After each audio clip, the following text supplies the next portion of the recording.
పిల్లిపాలెం యువరాణి రాసినవారు సి మాధవరావు గారు. ఒక నిర్జనారణ్యంలో ఒక కట్టెలు కొట్టేవాడు ఉండేవాడు. అతను, అతని భార్య, కొడుకు, కూతురు అడవి అంచున గుడిసె వేసుకుని అందులో జీవిస్తూ ఉండేవారు. వారికొక పాడి ఆవు, పెంపుడు పిల్లి ఉండేవి. కట్టెలు కొట్టేవాడికి, అతని పెళ్ళానికి ఒక క్షణం కూడా పడేది కాదు. ప్రతి స్వల్ప విషయానికి వాళ్ళు కుక్కల్లాగా కొట్లాడుకునేవారు.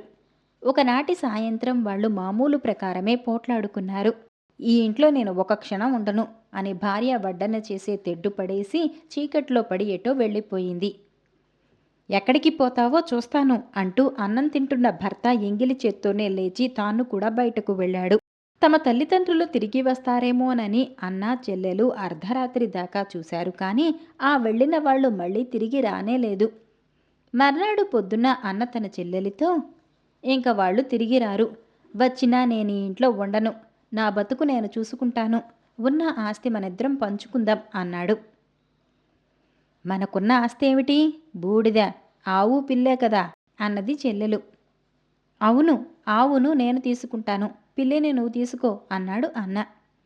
ఇది అన్యాయమని చెల్లెలు అందామనుకుంటుండగా పిల్లి ఆమె కాళ్లకేసి రుద్దుకున్నది ఆపేక్షగా. చెల్లెలు ఏమనుకుందో ఏమో గాని పిల్లిని తన చేతుల్లోకి ఎత్తుకుని నీ ఇష్టం అన్నది అన్నతో. చెల్లెలు తన మనసెక్కడ మార్చుకుంటుందో అన్నట్టుగా అన్న ఆవును తీసుకుని అప్పుడే రహదారి పట్టుకున్నాడు. చెల్లెలు అన్నకేసి చూస్తూ నిలబడి ఉండగా ఆమెకు గుడిసెలో నుంచి మాటలు వినిపించాయి. ఇక మన దారిన మనం పోదాం పదా. చెల్లెలు నిర్ఘాంతపోయి వెనక్కు తిరిగి చూసేసరికి గుడిసెలో పిల్లికి మారుగా ఒక ఆడపిల్ల కనిపించింది. ఎవరు నువ్వు అన్నది చెల్లెలు.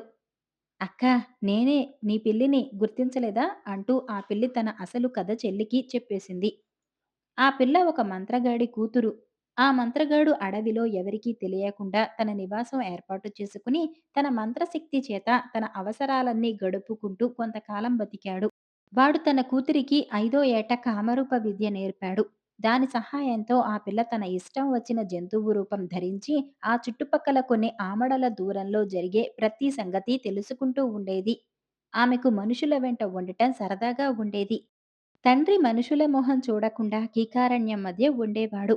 అందుచేత ఆమె తండ్రి దగ్గరకు సామాన్యంగా వెళ్ళేది కాదు. కొద్ది కాలం క్రితం ఆ మంత్రగాడు చనిపోయాడు. అప్పటి నుంచి ఆ పిల్ల మరింత స్వేచ్ఛగా తిరుగుతున్నది. కట్టెలు కొట్టేవాడి ఎంట పిల్లిగా ఉంటూ కూడా ఆమె రూపం మార్చుకుని తిరుగుతూనే ఉన్నది. అంతా విన్నాక కట్టెలు కొట్టేవాడి కూతురు, ఆవు కోసం పోట్లాడకుండా నేను నిన్ను తీసుకోవటం మంచిదయింది. మనం ఎక్కడికి పోదామంటావు అన్నది. ఇక్కడ ఈ గుడిసె తప్ప ఇంకేమున్నది? నేను చెప్పినట్టు చేశావంటే నిన్ను రాణిని చేస్తాను. ఆ తర్వాత నువ్వు నేను ఎంతో సుఖంగా బతకవచ్చు అన్నది మంత్రగాడి కూతురు. ఆమె మళ్ళీ పిల్లిగా మారిపోయి అడవి మధ్యగా దారి తీసింది. కట్టెలు కొట్టేవాడి కూతురు ఆమె వెనుకనే బయలుదేరింది. ఇద్దరూ చాలా దూరం నడిచి అడవి దాటారు. అంత దూరాన వారికి ఒక కోట కానవచ్చింది. అప్పుడు మంత్రగాడి కూతురు కట్టెలు కొట్టేవాడి కూతురితో, అక్కా, నువ్వు నీ బట్టలన్నీ విప్పేసి దట్టంగా ఉన్న ఈ పొదలలో కూర్చో. నేను ఆ కనిపించే కోటకు వెళ్ళి అక్కడి రాజుగారితో నీ ఒక రాజకుమార్తెవని, నిన్ను నీ పరివారాన్ని బందిపోటు దొంగలు దోచారని, నీ పరివారం చెల్లాచెదురై పారిపోయిందని చెబుతాను. వాళ్ళు వచ్చి నిన్ను తీసుకుపోతారు. నీవు మాత్రం రాజకుమార్తెలాగే ప్రవర్తించు. మీది ఏ నగరమని వాళ్ళు అడిగితే పిల్లిపాలెమని చెప్పు అన్నది. రాజకుమార్తెలేం చేస్తారో నాకు తెలీదే. మోసం కనుక్కొని నన్ను వాళ్ళు మెత్తగా తన్నుతారేమో అన్నది కట్టెలు కొట్టేవాడి కూతురు భయంతో. ఏమీ పర్వాలేదు. నీ దగ్గర నేను ఏదో రూపంలో ఉండనే ఉంటాను. దారి తప్పి నువ్వు ఏదైనా చేసినప్పుడు ఎవరైనా ఆక్షేపిస్తే మా పిల్లిపాలెంలో ఇలాగే చేస్తాం అని చెప్పు. నీకేమీ అపరాధం రాదు అన్నది మంత్రగాడి కూతురు. తర్వాత ఆమె ఏనుగుగా మారి పొదలన్నీ కలియ తొక్కింది. నేల అంతా మట్టగించింది. తన స్నేహితురాలి దుస్తులు పీలికలు చేసి అంతటా పడవేసింది. ఈ పనులన్నీ పూర్తి చేసి కట్టెలు కొట్టేవాడి కుమార్తెను దట్టమైన పొదల మధ్య దాచి తాను పక్షిగా మారి కోటకేసి ఎగిరిపోయింది. ఆ కోట లోపల ఉండే రాజుగారి వద్దకు భటులు మంత్రగాడి కూతురును తీసుకువచ్చి, మహారాజా, ఈ పిల్ల ఒక రాజకుమార్తె దాసి అట. మన కోటకు అంత దూరంలో తమ రాజకుమార్తె పరివారాన్ని బందిపోటు దొంగలు దోచారని చెబుతున్నది. రాజకుమార్తె దుస్తులు కూడా వాళ్ళు కాజేశారట. ఆమె పాపం పొదలలో దాక్కొని ఉన్నదట. ఏమి సెలవు అని అడిగారు. రాజుగారు ఆ భటులతో, మీరు మంచి దుస్తులు కొన్ని పట్టుకొని మన యువరాజును వెంట పెట్టుకొని ఈ పిల్ల చూపే చోటికి వెళ్ళండి. ఈమె చెప్పిన మాటలలో నిజం ఉన్నట్టయితే ఆ రాజకుమార్తెను సగౌరవంగా తీసుకురండి. మన ప్రాంతపు అడవులలో బందిపోటు దొంగలున్నారంటే అందుకు న్యాయంగా మనమే బాధ్యులమవుతాం అన్నాడు. రాజుగారి పెద్ద కొడుకు రాజకుమార్తె కట్టతగిన చీరలు, దుస్తులు తీసుకుని పరివారంతో సహా కోట వెడలి వచ్చాడు. మంత్రగాడి కుమార్తె తొక్కేసి ఉన్న పొదలు, నేల చూపిస్తూ ఇక్కడేనండి మమ్మల్ని దొంగలు కొట్టింది అన్నది. అబ్బా! రెండు పక్షాలకు పెద్ద యుద్ధమే జరిగినట్టుందే అన్నాడు రాజకుమారుడు. అవును మహారాజా, మా దొరసాని ఆ పొదల్లో ఉన్నది. బట్టలిప్పించారంటే అవి తీసుకుపోయి ఇచ్చి ఆమెను యువతిలికి తెస్తాను అన్నది మంత్రగాడి కూతురు. తాను తెచ్చిన బట్టలు కట్టుకొని కట్టెలు కొట్టేవాడి కూతురు పొదలలో నుంచి బయటకు రాగానే రాజకుమారుడు ఆమెను మోహించాడు. ఎందుకంటే అసలే కట్టెలు కొట్టేవాడి కూతురు కనుముక్కు తీరుగల మనిషి. రాణివాసపు దుస్తులు ధరించేసరికి 10 రెట్లు అందంగా కనపడింది. తన తల్లిదండ్రులను ఒప్పించి ఆమెను పెళ్లాడాలని కలలు కంటూ రాజకుమారుడు కట్టెలు కొట్టేవాడి కూతురును మేనాలో తమ అంతఃపురానికి తీసుకుపోయాడు. రాణిగారు కూడా ఆమెను చూసి తప్పక రాజకుమార్తె అయి ఉంటుంది అనుకున్నది. ఆమె, మీ ఊరేదమ్మా? ఎక్కడికి పోతున్నావు? ఏం జరిగింది? అంతా చెప్పు అని అడిగేసరికి కట్టెలు కొట్టేవాడి కూతురు భయంతో వణికిపోతూ బావురుమన్నది. పక్కనే ఉన్న మంత్రగాడి కూతురు, మహారాణి, మా అమ్మగారికి జరిగిన సంగతులు జ్ఞాపకం చేయకండి. మాది పిల్లిపాలెం. దానికి మా దొరసాని రాణి. ఆమెకు ఇప్పుడెవరూ లేరు. కష్టాలలో ఆదుకున్నారు గనుక మీరే ఆమెకిక బంధువులు అని చెప్పింది. కట్టెలు కొట్టేవాడి కూతురికి రాణి కొన్ని నగలు కూడా పెట్టి ఆదరించింది. ఆ నగలన్నీ పెట్టుకుంటే ఆ పిల్ల మరింత అందంగా కనపడింది. ఆమె దాసినని చెప్పుకునే మంత్రగాడి కూతురు ఉండటానికి ఒక గది ప్రత్యేకించారు. భోజనానికి తప్ప ఆమె ఆ గది దాటి వచ్చేది కాదు. రాజు కొడుకు మాత్రం ఏదో వంక పెట్టుకుని రోజుకు 2, 3 సార్లు ఆమె గదికి వెళ్లి పలకరించి వెళ్ళిపోతుండేవాడు. కట్టెలు కొట్టేవాడి కూతురు అన్ని విధాలా తన స్నేహితురాలు చెప్పినట్టుగానే నడుచుకునేది. ఆమె చేసే పనులు రాణికి ఆశ్చర్యం కలిగించినప్పుడు ఆమె, ఇది మా పిల్లిపాలెం ఆచారం అంటుండేది. ఆమె నిజంగా రాజకుమార్తె అవునో కాదో తెలుసుకోవటానికి రాజు, రాణి కలిసి కొన్ని పరీక్షలు పెట్టారు. ఎందుకంటే తమ పెద్ద కుమారుడు ఆ పిల్లను ప్రేమించి పెళ్లాడగోరుతున్నట్టు వాళ్లకు తెలిసింది. అలాటప్పుడు ఆమె నిజంగా రాజకుమార్తెనని రూఢీ చేసుకోలేకపోతే తర్వాత ఏమనుకుంటే ఏం లాభం?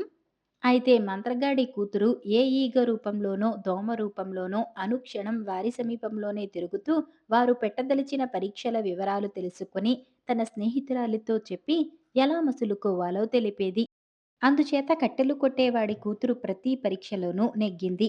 తన హోదాకు తగిన ఆసనాలలోనే కూర్చున్నది. తన హోదాకు తక్కువైన వంటకాలు వడ్డిస్తే వాటిని ముట్టుకోలేదు. ఒకసారి రాణిగారు తమ అతిథి పడుకునే హంసతుళిక తల్పం అడుగున ఒక గడ్డిపోచ పెట్టింది.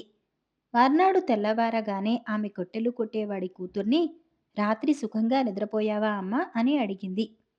ఎందుకడుగుతారు? పరుపు కింద ఏదో దొంగ ఉన్నంత బాధ కలిగింది. తెల్లవార్లు ఆ కోట, ఈ కోట పడ్డాను.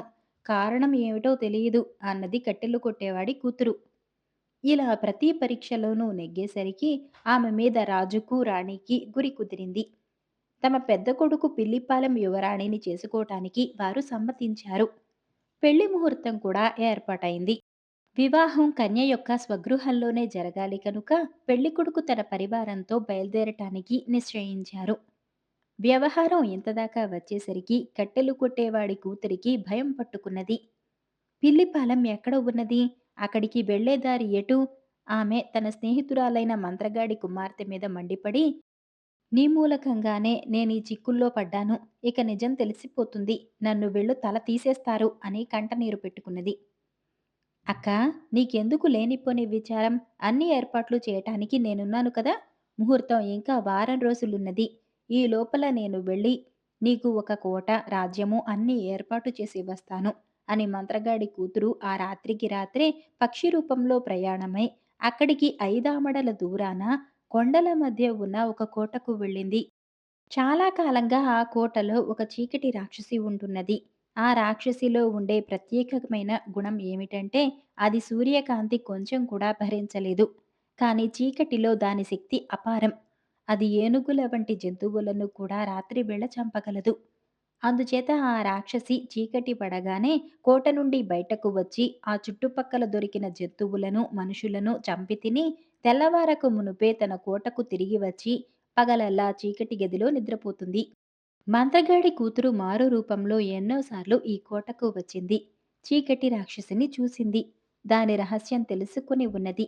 అందుచేత ఆమె అర్ధరాత్రి వేళ రాక్షసి ఉండే కోటను చేరి లోపల ప్రవేశించి కోట వాకిలి తలుపులకు రాక్షసి పెట్టే ఇనుప గడియ పెట్టేసి రాక్షసి రాక కోసం ఎదురు చూడసాగింది. తూర్పు తెల్లవారే సమయాన రాక్షసి వచ్చి తలుపులు తట్టింది. కాని అవి తెరుచుకోలేదు. తాను రాత్రి వేటకు పోయి ఉన్న సమయంలో ఎవరో వచ్చి లోపల ప్రవేశించారని తెలుసుకుని రాక్షసికి చాలా కోపం వచ్చింది. తన కోటలోకి ప్రవేశించటానికి ఎవరికి గుండెలున్నాయి? ఎవరు లోపల? తలుపు తీ, లేకపోతే చంపేస్తా అని రాక్షసి పెడబొబ్బ పెట్టింది. నేనేనత్తా, చిట్టిగారిని అని మంత్రగాడి కూతురు లోపలి నుంచి తొణకకుండా జవాబు చెప్పింది. ఆ జవాబు వినేసరికి రాక్షసికి మరింత మండిపోయింది. చిట్టిగారెకు నేనంటే అంత అలక్ష్యమా? తలుపు గడియ పెడతావా? వేగిరం గడియ తియ్యి అని రాక్షసి అరిచింది. ముందు నా కథ విను అత్త, తలుపు తీస్తాను. నేనేమో మొదట పప్పును, నన్నేమో ముందు నానబెడతారు, తర్వాత ఎండబెడతారు, తర్వాత దంచారు, తర్వాత చెరిగారు అని మంత్రగాడి కూతురు దీర్ఘాలు తీస్తూ చిట్టిగారి కథ ప్రారంభించింది. రాక్షసి కోపం పట్టలేక తలుపును గట్టిగా తన్నింది. కాని ఆ తలుపు ఆ రాక్షసి పెట్టినదే కావటం చేత కొంచెం కూడా కదలలేదు. నా కథ వినకుండా తలుపు తడితే నేను తీయనే తీయను. నేనేమో మొదట పప్పును, నన్నేమో ముందు నానబెట్టారు, తర్వాత ఎండబెట్టారు, తర్వాత దంచారు, తర్వాత చెరిగారు, తర్వాత తిరగట్లో పూసి విసిరి పిండి చేశారు. పిండిని తడిపి పెట్టారు, అందులో ఉప్పు వేశారు అంటూ మంత్రగాడి కూతురు మళ్ళీ కథ ఎత్తుకున్నది. రాక్షసి తూర్పుకేసి చూస్తే అప్పటికే భళ్ళున తెల్లవారిపోయింది. ఇంక సూర్యుడు వచ్చేస్తాడు. లోపల ఉన్న చిట్టిగారె తలుపు తీయకుండా ఇలాగే బయట ఉంచితే తనకు చావు తప్పదు. అందుచేత చీకటి రాక్షసి పెడబొబ్బలతో లోపల ఉన్న మనిషిని బయటపెట్టాలని చూసింది. తర్వాత బతిమాలింది. నా బుల్లి చిట్టిగారే, గడితియ్యి, నిన్నేమీ అనను. నీకు బోలెడంత బంగారం ఇస్తాను, మణులిస్తాను అన్నది రాక్షసి. రాక్షసి తన కథకు అడ్డం వచ్చినప్పుడల్లా మంత్రగాడి కూతురు, నా కథ పాడు చేశావత్తా, మళ్ళీ చెబుతాను విను, మధ్యలో అడ్డు రాకుండా నన్ను కథ చెప్పనిస్తే నేనే గడియ తీస్తానుగా అంటూ మళ్ళీ చిట్టిగారి కథ మొదలుపెట్టేది.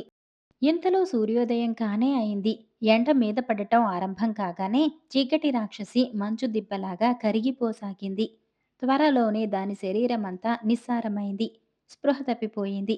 మూరెడు పొద్దెక్కేసరికి కోటద్వారం వెలుపల చీకటి రాక్షసి చర్మం తప్ప ఇంకేమీ మిగలలేదు. మంత్రగాడి కూతురు పని సగం అయిపోయింది. ఆమె ఆ చుట్టుపట్ల ఉండే గ్రామాలకు వెళ్లి అక్కడి జనంతో చీకటి రాక్షసి చచ్చిపోయింది. కోటలో ఇళ్లన్నీ మీరు మళ్ళీ ఆక్రమించుకోవచ్చు. ఈ కోటకు పిల్లిపాలెం అని పేరు పెట్టారు. త్వరలోనే మన మహారాణి గారు వచ్చి ఇక్కడ పెళ్లి సంబరం జరపబోతున్నారు అని వివరంగా చెప్పింది. తర్వాత ఆమె వచ్చినట్టే తన స్నేహితురాలి దగ్గరకు తిరిగి వెళ్ళి అన్ని ఏర్పాట్లు పూర్తయ్యాయి. మనం వెళ్ళటము, నీ పెళ్లి జరపటము తరువాయి. పిల్లిపాలెం పౌరులు పెళ్లి ఏర్పాట్లన్నీ ఇప్పుడే ప్రారంభించారు అని జరిగిన సంగతి అంతా ఆమెకు చెప్పింది. తర్వాత కట్టెలు కొట్టేవాడి కూతురు, ఆమెను పెళ్లాడే రాజకుమారుడు సపరివారంగా తరలివచ్చారు. మంత్రగాడి కూతురు దారి చూపింది. రాక్షసి కోటలోకి జనం ప్రవేశించి పెళ్లి ప్రయత్నాలు కూడా చేసేశారు. అక్కడ కట్టెలు కొట్టేవాడి కూతురికి రాజకుమారుడికి వైభవంగా పెళ్లి అయింది. తర్వాత రాజకుమారుడి తమ్ముడు మంత్రగాడి కూతుర్ని పెళ్లి చేసుకున్నాడు. అంతా సుఖంగా ఉన్నారు. పోలిటి జానపద కథ సైమన్. రాసినవారు సి మాధవరావు గారు. పోలిండ్ దేశంలోని ఒక గ్రామంలో ఒక వసతి గృహం ఉండేది. బాటసారులు అందులో డబ్బు ఇచ్చి బస చేయవచ్చు. ఆ వసతి గృహం నడిపేవాడికి సైమన్ అని ఒక కొడుకుండేవాడు. వాడికి చక్కదనము, తెలివితేటలు, ధైర్య సాహసాలు ఉన్నాయి.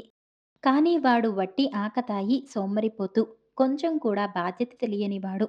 ఏ పని చేయటానికి వాడికి ఒళ్ళు వంగేది కాదు. కానీ లోపల ప్రపంచమంతా జయించాలని, ఏ రాజకుమార్తెనో పెళ్లాడాలని, అమాంతం గొప్పవాడైపోవాలని కలలు కంటుండేవాడు. అంతలేసి ఆశలు లోపల ఉన్న వాడు అస్తమానము అలగా వెధవల వెంట తిరుగుతూ, తాగుతూ, జూదాలాడుతూ కాలం గడిపేవాడు. వాడి సొంత ఖర్చుకు తండ్రి కొంత డబ్బు ఇచ్చేవాడు. కానీ అది చాలనప్పుడు సైమన్ తన తండ్రి గల్లా పెట్టెలో నుంచి డబ్బు కాచేస్తూ ఉండేవాడు.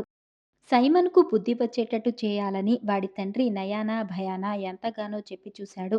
కానీ ప్రయోజనం లేకపోయింది. అందుచేత ఆయన ఒకనాడు వాడికి భటుడి దుస్తులు తొడిగి చేతికి ఒక ఈటె ఇచ్చి, "నువ్వు వెళ్లి రాజుగారి దగ్గర కొలువు చేసి బతుకు" అని ఇంటి నుంచి తరిమేశాడు. సైమన్ రాజుగారి కోట వద్ద గస్తీ తిరిగే భటుడిగా చేరాడు. వాడి బుద్ధి ఏమాత్రం మారలేదు. ఇప్పుడు కూడా వాడు పనికి మాలిన వాళ్లను వెంట వేసుకుని తాగటము, తందనాలు వేయటము, జూదాలాడటము, పోట్లాటలు పెట్టుకోవటము మొదలైన పనులు చేస్తూ వచ్చాడు. వాడి బస వృద్ధ సైనికుడి ఇంట్లో. సైమన్ రోజూ ఆ సైనికుడితో, "ఇక్కడి కన్నా మా ఊళ్ళోనే బాగుండేది. మా ఇంట్లో బోలెడంత డబ్బు, సుష్టిగా తిండి, రకరకాల సారాయిలును" అంటూ ఉండేవాడు. ఒకనాడు సైనికుడు సైమన్‌తో, "మీ తండ్రి అంత డబ్బు గలవాడైతే నీకు పెద్ద ఉద్యోగమయ్యిందని, నిన్ను కొత్వాలు చేశారని, విందులు చేయటానికి డబ్బు పంపమని ఉత్తరం రాయి. ఖర్చుకు పనికి వస్తుంది" అన్నాడు. సైమన్‌కు ఈ సలహా బాగా నచ్చింది. ముసలి సైనికుడు చెప్పినట్టే వాడు తండ్రికి ఉత్తరం రాశాడు. ఈ ఉత్తరం చూసుకొని తన కొడుకు ఇంతకాలానికి పైకి వస్తున్నాడు కదా అని సంతోషించి వసతి గృహ యజమాని సైమన్‌కు కొంత డబ్బు పంపించాడు. దానితో సైమన్ ఒక చిన్న వెలుగు వెలిగి మళ్ళీ యథాస్థితికి వచ్చాడు. అయితే ఇప్పుడు తండ్రి దగ్గర నుంచి డబ్బు తెప్పించుకునే ఉపాయం వాడికి తెలిసిపోయింది. కొంతకాలం ఆగి వాడు తండ్రికి తాను జమీదారు ఉద్యోగం సంపాదించినట్టు రాసి మరికొంత డబ్బు తెప్పించుకున్నాడు. ఇలాగే వాడు తనకు సుబేదారు పదవి వచ్చినట్టు, సైన్యంలో తనను దళనాయకుణ్ణి చేసినట్టు తండ్రికి రాసి పెద్ద పెద్ద మొత్తాలు తెప్పించుకుని యథేచ్ఛగా ఖర్చు చేశాడు. అయితే ఇంతకాలము వాడు చేస్తున్న ఉద్యోగం ఈటె పట్టుకొని గస్తీ తిరగటము, కోట ముందు పహారా కాయటం మాత్రమే. మళ్ళీ సైమన్‌కు డబ్బు ఇబ్బంది వచ్చింది. ఈసారి తండ్రికి రాస్తే తనను సేనానాయకుణ్ణి చేశారనే రాయాలి. సైమన్ తండ్రికి ఆ మాటే రాస్తూ పుష్కలంగా డబ్బు పంపమని అడిగాడు. ఈ ఉత్తరం చూసుకుని సైమన్ తండ్రి, తల్లి పరమానందం చెందారు. "మనవాడు ఇంత పైకి వచ్చాక మనం వెళ్లి చూడవలసిందే. వెంటనే ప్రయాణానికి సిద్ధంగా" అన్నాడు సైమన్ తండ్రి. భార్యాభర్తలిద్దరూ బండిలో ఎక్కి రాజధానికి వచ్చారు. వాళ్ళు వచ్చి చేరేసరికి పెద్ద ఎత్తున సైనికోత్సవం జరుగుతున్నది. ఫిరంగులు పేలుతున్నాయి. సైనికులు వీధులలో కవాతు చేస్తున్నారు. బాండు వాయిస్తున్నారు. ఉన్నత సైనికాధికారులందరూ ఊరేగుతున్నారు. సైమన్ తల్లిదండ్రులు వీధి పక్కన జనంతో పాటు నిలబడి సైనికాధికారుల ఊరేగింపు చూశారు. వారిలో సైమన్ కనపడలేదు. వాళ్ళు తమ పక్కన ఉన్న వాళ్ళను, "సేనానాయకుడు సైమన్ ఈ ఊరేగింపులో లేడేం?" అని అడిగారు. సైమన్ అనే సేనానాయకుడెవరూ లేడే, ఆ పేరుగల గస్తీభటుడు ఒకడున్నట్టున్నది అని జవాబు వచ్చింది. ఈ మాట వినగానే సైమన్ తండ్రికి మండిపోయింది. ఆయన కొత్వాలు వద్దకు వెళ్లి తన కొడుకును తన వశం చెయ్యమని కోరాడు. అతను అలాగే చేశాడు. తండ్రి సైమన్ను చిత్రవధ చేయటానికి నిశ్చయించుకున్నాడు. ఆ కాలంలో ఆ దేశంలో తండ్రికి కొడుకు ప్రాణాలపై అన్ని హక్కులు ఉండేవి. వాణ్ణి శిక్షించండి కాని చంపవద్దు అని తల్లి బతిమాలుకున్నది. వీడు బతికి ఉండటమే నాకు పరువు చేటు అంటూ సైమన్ను తండ్రి బండి వెనుక పడేసి బండిని తోలించుకుని ఇంటికి ప్రయాణమయ్యాడు. సైమన్కు పట్టిన దుర్గతి గురించి ముసలి సైనికుడికి ముందే తెలిసిపోయింది. వాడి దుర్గతికి కొంతవరకు తానే కారణం కనుక వాణ్ణి కాపాడటం తన విధి అనుకుని ఆ ముసలి సైనికుడు రహదారి కాచి బండి గుంటలలో పడి అటూ ఇటూ ఉరుగుతూ పోయే సమయంలో వెనుకగా వెళ్లి కత్తితో సైమన్ కట్టుతాళ్లు కోసి బండి నుంచి దింపాడు. తర్వాత ఆ ముసలివాడు సైమన్‌తో, "ఇక నీకు ఈ ప్రాంతాల క్షేమం లేదు. అడవికి అడ్డం పడి ఏదైనా దూరదేశం చేరుకుని అక్కడనైనా బుద్ధిగా బతుకు" అని సలహా ఇచ్చాడు. సైమన్ అడవుల వెంబడి పడి బయలుదేరాడు. ఇప్పుడు వాడికి నిజమైన స్వేచ్ఛ లభించినట్టు తోచింది. ఇక అన్ని దేశాలు తనవే. ఇక తాను ఎంతలేసి గొప్ప పనులనైనా సాధించవచ్చు. వాడు ఎక్కడా ఆగకుండా ఎన్నో గ్రామాలు, నగరాలు తిరిగాడు. ఈ ప్రయాణాలలో వాడు వేణువు వాయించటం అభ్యసించి అందులో మంచి ప్రావీణ్యం సంపాదించాడు. వెళ్ళిన చోటనల్లా వాడికి మంచి ఆతిథ్యం దొరుకుతూ వచ్చింది. పోగా పోగా సైమన్‌కు ఒకచోట ఒక కొండ మీద ఒక రాజభవనం కనిపించింది. కొండ కింద మరొక రాజభవనం ఉన్నది. కొండ కింద ఉండే రాజభవనం దేదీప్యమానంగా ఉన్నది. కానీ కొండపైనది పాడుపడినట్టుగా ఉన్నది. ఈ భవనాలను గురించి సైమన్ అక్కడి ప్రజల ద్వారా తెలుసుకున్నాడు. కొండపైన ఉన్న రాజభవనం చచ్చిపోయిన రాజుగారిది. ఆ రాజు అపారమైన ధనం సంపాదించాడు. కానీ బతికి ఉన్న నాళ్ళు మహా క్రూరుడనిపించుకున్నాడు. జనాన్ని పీడించుకు తిన్నాడు. సమస్తమైన పాతకాలు చేశాడు. చచ్చి దెయ్యమై ఆయన ఆ రాజభవనాన్ని పట్టాడు. అందుచేత ఆయన కుమారుడు కొండమీది రాజభవనాన్ని పాడుపెట్టి, కొండ కింద మరొక భవనం కట్టుకొని అందులో తన కుమార్తెతో నివసిస్తున్నాడు. ఈ రాజుగారి కూతురు గొప్ప అందగత్తె. ఆమెను పెళ్లాడటానికి ఎందరో యువకులు సిద్ధంగా ఉన్నారు. కానీ కొండమీది రాజభవనాన్ని ఆశ్రయించిన దెయ్యాన్ని వదలగొట్టినవాడే ఆమెకు భర్త కాగలడని ఆమె జాతకంలో రాసి ఉంది. అందుకు సిద్ధమై కొందరు యువకులు దెయ్యాన్ని పారదోలుతామని కొండమీది రాజభవనానికి వెళ్లారు. వాళ్ళు మళ్ళీ తిరిగి రాలేదు. దయ్యం వారి ప్రాణాలు తీసి ఉంటుంది. ఈ విధంగా కొందరు చచ్చిన మీదట రాజకుమార్తెను పెళ్లాడతానని కొత్తవారెవరూ సాహసించి రాలేదు. రాజకుమార్తె తన స్థితి తలుచుకొని అస్తమానము కన్నీరు కార్చుతూ ఉండేది. రాజుగారు తన కుమార్తె దుఃఖం చూసి ఎంతో విచారించేవాడు. కానీ ఏమీ చేయలేని స్థితిలో ఉండిపోయాడు. ఈ కథ అంతా వింటూనే సైమన్ తానే ఆ దెయ్యాన్ని పారదోలి రాజకుమార్తెను పెళ్లాడాలని నిశ్చయించుకున్నాడు. ఒకప్పుడు వాడు తన గ్రామంలో ఇటువంటి పనులు చేయాలనే కలలు కనేవాడు. ఆ కలలు నిజం కావటానికి ఇప్పుడే వాడికి అవకాశం వచ్చింది. దెయ్యం చేతిలో తాను చచ్చినా చావవచ్చు. అయితే ఆ భయం వాణ్ణి అంతగా బాధించలేదు. ఆ రాత్రి ఎక్కడో తలదాచుకుని మర్నాడు తెల్లవారుతూనే సైమన్ తన వేణువు తీసుకొని కొండకింది రాజభవనం వెలుపల ఉండే ఒక చెట్టు కింద చేరి శ్రావ్యంగా గానం చేయసాగాడు. అప్పటికే రాజు రాజకుమార్తె లేచి కాలకృత్యాలు తీర్చుకుని ఉదయపు పలహారం చేయబోతున్నారు. రాజకుమార్తెను వేణుగానం ఎంతో ఆనందపరిచింది, ఉత్సాహం కలిగించింది. నాన్న, ఆ పాట చాలా బాగుంది. ఆ వాయించేవాణ్ణి పిలిపించి మన ఇంట్లో ఉంచుకుందామా? నాకు మరీ దిగులుగా ఉన్నప్పుడు వేణుగానం చేస్తాడు అన్నది రాజకుమార్తె. తన కుమార్తె విచారం తగ్గటానికి ఏమి చేయమన్నా రాజుగారు సిద్ధంగానే ఉన్నాడు.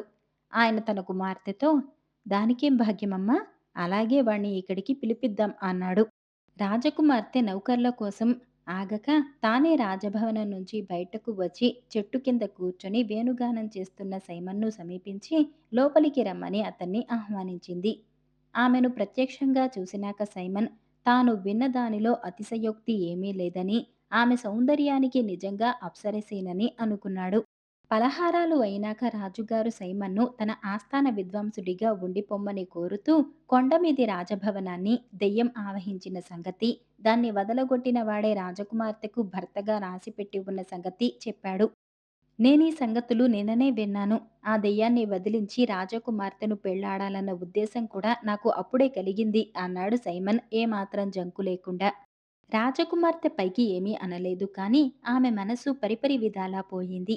ఎంతో మందిని బలిగొన్న దెయ్యంతో తలపడటానికి సిద్ధంగా ఉన్నాడంటే సైమన్ సాహసాన్ని ఆమె మెచ్చుకున్నది. అతను నిజంగా దెయ్యాన్ని పారదోలి తనను పెళ్లాడే పక్షంలో తనకు కావలసినది మరొకటి లేదని, సైమన్ చాలా అందగాడైన యువకుడని ఆమె సంతోషించింది. మరొక వంక సైమన్ కూడా దెయ్యానికి బలి అయిపోతాడేమోనన్న భయం ఆమెను వేధించింది. రాజు మటుకు సైమన్ నిర్ణయాన్ని మార్చటానికి విశ్వ ప్రయత్నాలు చేశాడు. సైమన్ తన నిర్ణయాన్ని మార్చుకోదలుచుకోలేదు. అందుచేత రాజుగారు సైమన్ కోసం ఒక బండి సిద్ధం చేయించి సూర్యాస్త సమయం వేళ అతన్ని బండిలో కొండమీది రాజభవనం వెలుపల దిగబెట్టించాడు. సైమన్ ఉత్సాహంతో బండిలో నుంచి కిందికి దూకి పాడుపడి ఉన్న రాజభవనంలోకి ప్రవేశించాడు. నడవ దాటగానే విశాలమైన చావడి ఉన్నది. అక్కడ గోడల మీద పెద్ద పెద్ద చిత్తరువులున్నాయి. బంగారు చట్రాలు గల అద్దాలున్నాయి. ఖరీదైన పట్టుతెరలు గోడలకు వేళ్లాడుతున్నాయి. అయితే ప్రతి వస్తువు మట్టి కొట్టుకుని ఉన్నది. సైమన్ ఈ చావడిలో ఒక కుర్చీలో కూర్చొని ఏదో పుస్తకం చదువుకుంటూ దెయ్యం రాక కోసం ఎదురు చూడసాగాడు. ఒక్కొక్క గంటే గడుస్తున్నది. సరిగా అర్ధరాత్రి అయ్యేసరికి దూరాన అడుగుల చప్పుడు వినిపించింది. ఆ చప్పుడు దగ్గర పడుతున్న కొద్దీ సైమన్ గుండె వేగంగా కొట్టుకోసాగింది. కానీ వాడు కదలక మెదలక కుర్చీలో అలాగే కూర్చున్నాడు. కొద్దిసేపటికి బయటి తలుపులు తెరుచుకుని ఒక వృద్ధుడి ఆకారం లోపలికి వస్తూ కనిపించింది. ఆ ఆకారం కారు నలుపుగా ఉన్నది. దాని చేతిలో ఒక తాళపు చెవుల గుత్తి ఉన్నది. వృద్ధుడి కళ్ళు మాత్రం జ్యోతుల్లాగా వెలుగుతున్నాయి. సైమన్ తన దృష్టి పుస్తకం మీదే ఉంచి కదలకుండా కూర్చున్నాడు. వృద్ధుడు వాణ్ణి సమీపించి, నా భవనంలో కూర్చోవటానికి నీకు అనుమతి ఎవరిచ్చారు అని అడిగాడు. ఎవరూ అనుమతి ఇవ్వలేదు. ఇక్కడ ఎవరూ లేరని తెలిసి ఈ రాత్రి గడుపుదామని నేనే వచ్చాను అన్నాడు సైమన్. నీకు అంత ధైర్యం ఉందా? నా చేత ఇప్పటికి ఎంతమంది మూర్ఖులు చచ్చారో నువ్వు వినలేదా అని అడిగింది దెయ్యం. నేను ఒకంతట తడుచుకునేవాణ్ణి కాను. నేను కాపును. కాపుల వంశంలో పుట్టాను. తమరు బతికుండగా భయంకరంగా ఉండేవారేమో తెలీదు కానీ ఇప్పుడేమంత లేరు అన్నాడు సైమన్. చాలా దర్పంగా మాట్లాడుతున్నావే కులహీనుడా. చివరిదాకా అలాగే మాట్లాడగలవా? చూస్తాను. ఈ తాళపు చెవులు తీసుకుని అవతల గది తలుపు తెరు అన్నది దెయ్యం. నాకు భయం లేదని నిరూపించటానికి నీ వెంట రమ్మంటే వస్తాను కానీ నీకు తలుపులు తెరవటానికి నేను నీ నౌకర్ని కాను. నీ ఇల్లు నీ తలుపులు నువ్వే తెరుచుకో అన్నాడు సైమన్. దయ్యం మారు మాట్లాడక తలుపు తానే తెరిచి అవతలి గదిలోకి అడుగుపెట్టింది. అది గుమ్మం దాటే సమయంలో దాని నెత్తిపైన ఉన్న జుట్టు నలుపు విరిగి తెల్లబడ్డట్టుగా సైమన్కు కనిపించింది. ఆ గది దాటి దెయ్యం మరొక గది తలుపు తెరిచింది. సైమన్ దెయ్యం వెంబడి తాను ముందుకు వెళ్ళాడు. ఒక్కొక్క గది దాటుతున్న కొద్దీ దెయ్యం పైనుంచి కిందికి క్రమంగా తెల్లబడుతూ వస్తూ ఉండటం గమనించి సైమన్ చాలా సంతోషించాడు. మధ్య మధ్య ఆ దెయ్యం తాళపు చెవులు సైమన్కు అందించి తలుపు తెరు అంటూ వచ్చింది. కాని దాని ఆజ్ఞను పాలించకపోవటమే తనకు క్షేమమని వాడు తెలుసుకుని, నీ ఇల్లు నువ్వే తలుపులు తెరుచుకో అని జవాబిచ్చాడు. 7 గదులు గడిచేసరికి దెయ్యానికి నడుముకు పైభాగమంతా తెల్లగా రంగు విరిగిపోయింది. 12వ వాకిలి దగ్గరకు వాళ్ళు చేరుకునే సమయానికి దెయ్యం ఆపాదమస్తకం రంగు విరిగి తెల్లగా ఉన్నది. 12వ వాకిలి తలుపు తెరవగానే కుళ్ళిన శవాల వాసన గుప్పున కొట్టింది. ఆ వాసనకు సైమన్ తల గిర్రున తిరిగిపోయింది. ఆ గది నిండా శవాలు పెద్ద గుట్టగా పడి ఉన్నాయి. దయ్యం సైమన్ కేసి తిరిగి చిరునవ్వు నవ్వి, వీళ్ళందరూ నా చేత చచ్చిన వాళ్లే. నాకు విమోచనం కలిగించే మార్గం వీళ్లల్లో ఒక్కడికి తెలియలేదు. ఈ పని కాపువాడి వల్లనే కావాలని రాసిపెట్టి ఉందనుకుంటాను. ఏమనాలో ఏం చెయ్యాలో తెలుసుకున్నవాడివి నువ్వొక్కడివే. నీ ప్రాణం కాపాడుకోవటమే కాక ఈ భవనానికి కూడా ప్రాణప్రతిష్ఠ చేశావు. నా మటుకు నాకు ఈ ప్రపంచంతో ఇంతకాలానికి విముక్తి కలిగింది. మరో లోకంలో నేనింకా ఏమి అనుభవించాలో తెలీదు. అదుగో నేను వీళ్ళందర్నీ చంపిన గొడ్డలి. దానితో నా తల నరికెయ్యి, నేను పోతాను అన్నది. సైమన్ మొదట అనుమానించి చివరకు దెయ్యం కోరిన ప్రకారం దాని మెడ మీద గొడ్డలితో ఒక్క పెట్టు పెట్టాడు. మరుక్షణం దెయ్యం శరీరం నుసినుసి అయిపోయింది. ఆ నుసి మధ్య నుంచి ఒక చిన్న పెట్ట తుర్రుమని ఎగురుతూ కిటికీ గుండా ఆకాశంలోకి ఎగిరిపోయింది. తర్వాత సైమన్ ఆ భవనంలోనే ఒకచోట పడుకొని తెల్లవారేదాకా నిద్రపోయాడు. వాడికి నిద్ర వదిలే వేళకు బయట బండి చప్పుడు వినిపించింది. సైమన్ గతి ఏమైందో తెలుసుకుందామని రాజు రాజకుమార్తె బండిలో వచ్చారు. సైమన్ బతికి ఉండి బయటకు రావటం చూసి వాళ్ళు పొందిన ఆనందం అంతా ఎంతా కాదు. దయ్యానికి రాజభవనానికి కూడా పీడ విరగడ అయిపోయింది. ఇక భయం లేదు, మీరు లోపలికి వచ్చి అంతా చూసుకోండి అన్నాడు సైమన్. రాజభవనం మామూలు స్థితికి వచ్చినందుకు రాజు సంతోషించాడు. ఎవరూ చేయలేకపోయిన పని చేసినందుకు సైమన్ రాజకుమార్తె కళ్లకు ఒక దేవతలాగా కనిపించాడు. అతన్ని ఎంతసేపు చూసినా ఆమెకు తనివి తీరలేదు. 12వ గదిలో గుట్టగా పడి ఉన్న శవాలన్నింటికీ రాజు శ్రద్ధగా ఉత్తర క్రియలు చేయించాడు. కొండమీది రాజభవనానికి సంస్కారం చేయించి అందులో తిరిగి గృహప్రవేశం చేశాడు. గృహప్రవేశంతో పాటే రాజకుమార్తెకు సైమన్తో పెళ్లి ప్రదానం కూడా జరిగింది. బ్రహ్మాండమైన విందు చేశారు. రాజు వెంటనే తన కుమార్తె వివాహం కూడా జరిపిద్దామనుకున్నాడు కానీ ఇందుకు సైమన్ అభ్యంతరం చెప్పాడు. నేను ఇల్లు విడిచి వచ్చి చాలా కాలమైంది. మా అమ్మా నాన్న ఎలా ఉన్నారో, వారు బతికి ఉన్నారో లేదో కూడా నాకు తెలియదు. నా సంగతి వారికి తెలియదు. అందుచేత వారిని ఒక్కసారి చూసి మరీ వస్తాను. వారు సుఖంగా ఉంటే వెంట తీసుకువస్తాను. ఆ తర్వాత పెళ్లి ఏర్పాటు చేద్దురు గాని అన్నాడు వాడు. సైమన్ ప్రయాణానికి పెద్ద ఎత్తున సన్నాహం జరిగింది. సైమన్ రాజకుమార్తెకు వీడ్కోలు చెబుతూ తాను ఫలాని గడువు లోపల తిరిగి వస్తానని చెప్పాడు. ఆ గడువు లోపల రాకపోతే సైమన్ కోసం తానే బయలుదేరి వస్తానని రాజకుమార్తె హెచ్చరించింది. బోలెడంతమంది నౌకర్లను పరివారాన్ని వెంటపెట్టుకుని రాజోచితంగా సైమన్ తన గ్రామానికి బయలుదేరాడు. 10 రోజుల పాటు ప్రయాణం సవ్యంగానే సాగింది. 10వ రోజు ప్రయాణికులకు ఒక కీకారణ్యం తగిలింది. చీకటి పడే సమయానికి వాన సాగింది. అసలే కటిక చీకటి, అందులో వాన. ప్రయాణం ఎంతో ప్రయాస అయింది. ఎంతకీ దూరం తరగదు. అందరూ అలసిపోయారు. కొంతసేపు అయ్యాక ఆ చీకట్లో మిణుకు మిణుకుమంటూ దీపం కనిపించింది. అందరూ దానికేసి వెళ్లారు. అది ఒక అనాగరిక వసతి గృహం. కానీ ఆ నట్టడివిలో అదైనా దొరికినందుకు సంతోషించి సైమన్ సపరివారంగా ఆ రాత్రికి అందులో బస చేశాడు. వసతి గృహ యజమాని పెట్టిన తిండి తిని ప్రాణాలు సొమ్మసిల్లి ఉండటం చేత ఎక్కడి వారక్కడ పడుకొని గొరక పెట్టి నిద్రకు పడ్డారు. సైమన్ ఒక్కడు ఒక గదిలో ఒంటరిగా పడుకున్నాడు. ఈ వసతి గృహం అడవి దొంగల కూడలి. వసతి గృహ యజమాని దొంగలకు భాగస్వామి. వచ్చిన వారు సంపన్నులు కావటం చేత దోపిడీకి మంచి అవకాశమని దొంగలతో చెప్పటానికి వాడు అడ్డదారిన దొంగలుండే చోటికి వెళ్ళాడు. 12 మంది దొంగలు అపరాత్రి వేళ తుపాకులతోనూ కత్తులతోనూ వచ్చి సైమన్ పరివారం మీద పడ్డారు. అందరూ గాఢ నిద్రలో ఉండటం చేత ప్రతి ఒక్కడు దొంగల చేత చచ్చాడు. తర్వాత దొంగలు యథేచ్ఛగా వారిని దోచుకున్నారు. బయట అలజడికి సైమన్ నిద్ర లేచి ఏదో ప్రమాదం జరుగుతున్నదని ఊహించాడు. అతను ఏం చేయాలో తెలుసుకునే లోపలనే నలుగురు దొంగలు అతని గదిలోకి జొరపడ్డారు. ఒకడు సైమన్ పైన తుపాకీ పేల్చాడు. సైమన్కు దెబ్బ తగల్లేదు కానీ ఆ సంగతి దొంగలకు తెలిస్తే తనకు ప్రమాదమని వాడు చప్పున కింద పడిపోయి నిశ్చలంగా ఉండిపోయాడు. వాడు తుపాకీ దెబ్బకు చచ్చాడనుకొని దొంగలు వాడి చేతి ఉంగరాలు, శరీరం మీద ఉన్న ఇతర ఆభరణాలు, ఖరీదైన వాడి దుస్తులు కూడా లాగేసుకుని అక్కడ్నుంచి వెళ్ళిపోయారు.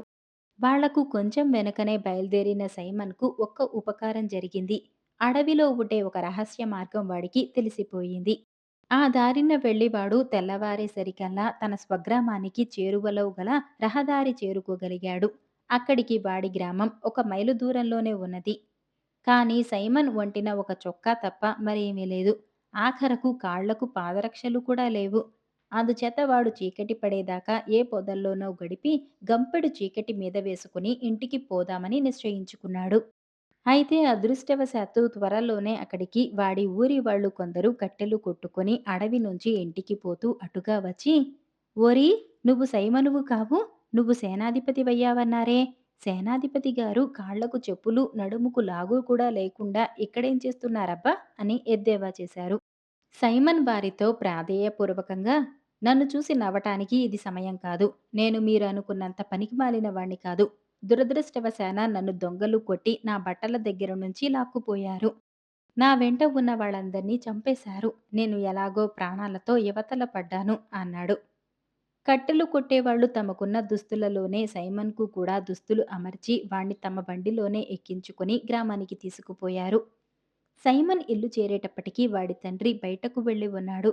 తల్లి మాత్రం తన కొడుకును చూసి ఆనంద బాష్పాలు రాల్చి, ఎంత కాలమైందిరా నాయనా, ఎన్ని కష్టాలు పడ్డావో, పోనీలే మళ్ళీ ప్రాణాలతో ఇల్లు చేరావు, అంతే చాలు అన్నది.